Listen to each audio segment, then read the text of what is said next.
इस वीडियो में हम लोग पढ़ेंगे लघुत्तम समापत्ति के बारे में। लघुत्तम समापत्ति मतलब होता है वह छोटी से छोटी संख्या जिसमें दी हुई सभी संख्याओं का पूरा पूरा भाग चला जाता है, उसे लघुत्तम समापत्ति कहते हैं। मतलब कि आप लोग याद कर लीजिए, वह छोटी से छोटी संख्या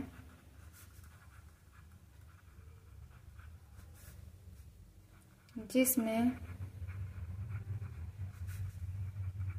दी हुई सभी संख्याओं का पूरा पूरा भाग चला जाता है।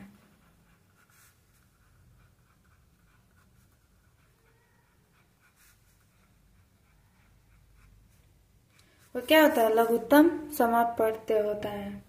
इसको हम लोग शॉर्टकट में बोल सकते हैं LCM। इसको हम लोग शॉर्टकट में LCM बोलते हैं। L मतलब होता है लोवेस्ट, C मतलब होता है कॉमन और M मतलब होता है मल्टीपल। इसका मतलब होता है लघुत्तम, मतलब लोवेस्ट मतलब लघुत्तम। इसका मतलब होता है सामान्य। इसका मतलब क्या होता है? गुणज। इससे आप लोग को साफ मालूम चल रहा है वह छोटी से छोटी संख्या मतलब लघुत्तम संख्या जो पूरी संख्या में कॉमन हो, मतलब उसका गुणज जो है पूरी संख्या में कॉमन हो। जैसे कि आप लोग को हम एग्जाम्पल दे के समझाएंगे तब समझ में आएगा। जैसे इसको दो विधि से हम लोग मालूम कर सकते हैं। इसकी दो विधियां होती हैं। पहला नंबर है गुणनखंड विधि,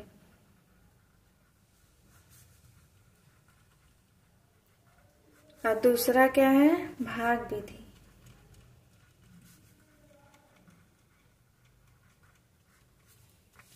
गुणनखंड विधि में हम लोग गुणनखंड के तरह लिख लेते हैं, फिर उसका एलसीएम निकालते हैं। भाग विधि से हम लोग भाग देते हैं।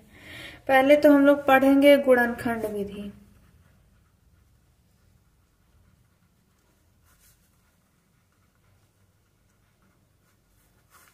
देखिए, इस विधि में हम लोग एग्जाम्पल देके बताते हैं।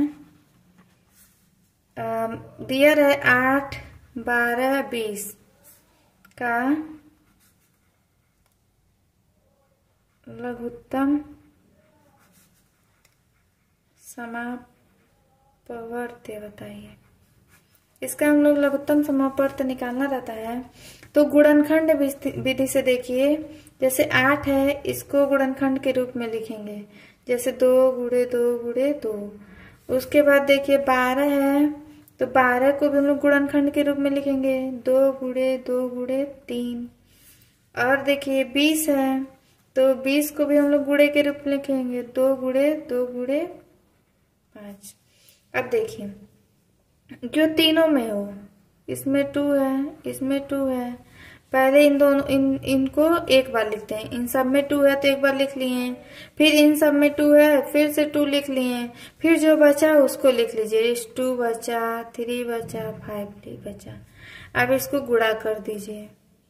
2 दूनी 4, 4 दूनी 8, 8 से 24 बचे 120।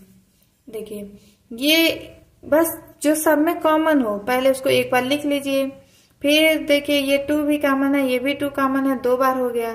फिर जो संख्या बचती है उसको लिख लेते हैं, जैसे 2 बचा है, 3 बचा है, 5 बचा है। बस इसको गुणा के रूप में लिख लीजिए। फिर देखिए अगर दूसरा एग्जाम्पल हम लोग लें, 8, 16 और 40 का LCM।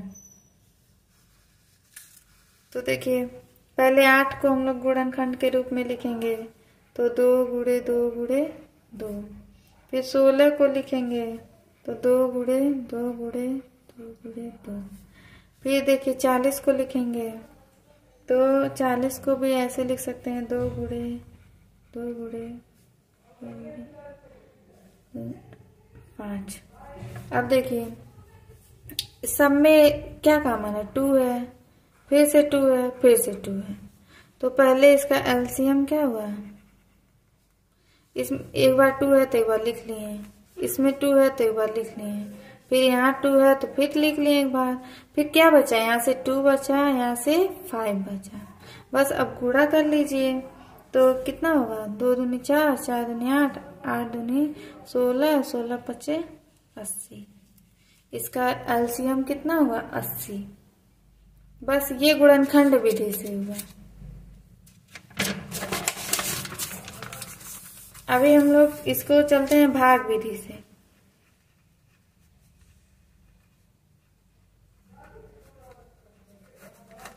भाग विधि से एलसीएम कैसे निकालते हैं, तो इसमें देखिए पहले तो अगर दिया रहे एग्जाम्पल से इसको भी हम लोग समझते हैं।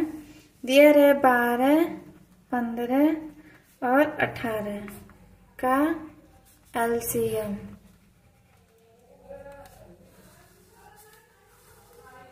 तो भाग विधि में तीनों संख्याओं को एक बार लेके चलते हैं। जैसे कि 12 हो गया, 15 हो गया और 18। इसको ऐसे भाग के रूप में पहले सबसे छोटी संख्या से काटते हैं जिससे कटने वाला रहता है। मान लीजिए पहले हम लोग 2 लेके चलते हैं, तो भाग दीजिए 2 6 12, ये नहीं जाने वाला है 2 से, तो इसको ऐसे ही लिख दीजिए। फिर 2 9 18, फिर देखिए 2 से कटने वाला है एक भी संख्या, तो यहाँ पे 6 है जो 2 से कट सकता है, फिर 2 लेके चलेंगे, 2 3 6, फिर 15 नहीं कटेगा, 9 भी नहीं कटेगा। अब देखिए अब आगे बढ़ते हैं, अब कोई संख्या 2 से नहीं कटने वाली है, यानी कि 3 से अब देखते हैं, तो 3 से 3 एक बार में जाएगा, 3 5 15, फिर 3 3 के 9, फिर देखिए यहाँ 3 दिख रहा है, यानी कि एक बार और चलेंगे, तो 1 है, 5 है, फिर 3 है कम 3, फिर देखिए अब 5 दिख रहा है तो 5। जब तक नीचे सभी में 1 ना आ जाए तब तक उसको भाग देते हुए चले जाएंगे। फिर देखिए इसमें मतलब अब देखिए एलसीएम क्या बना, इधर ये सबको गुणे के रूप में लिख लीजिए, 2 गुणे 2 गुणे 3 गुणे 3 गुणे 5। इसका गुणा कर दीजिए, तो गुणा करने पे 180 आएगा। बस ये हो गया भाग विधि द्वारा एलसीएम मालूम करना।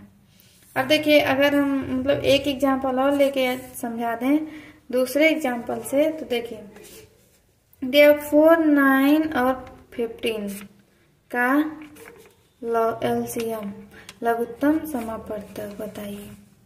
ऐसे पेपर में पूछता है, तो इसको भाग विधि से निकालना है, तो ये तो एक ही बार में हो जाएगा, 9 15। इसको निकालिए, पहले 2 से देखिए 4 तो कटने वाला है, तो यानी 2 लेंगे, 2 दूनी 4, ये तो नहीं कटेगा, इसको ऐसे लिख देंगे, ये भी नहीं कटेगा, ऐसे ही लिख देंगे। फिर 2 जब दिख रहा है फिर से 2 से 1, फिर 9, फिर 15।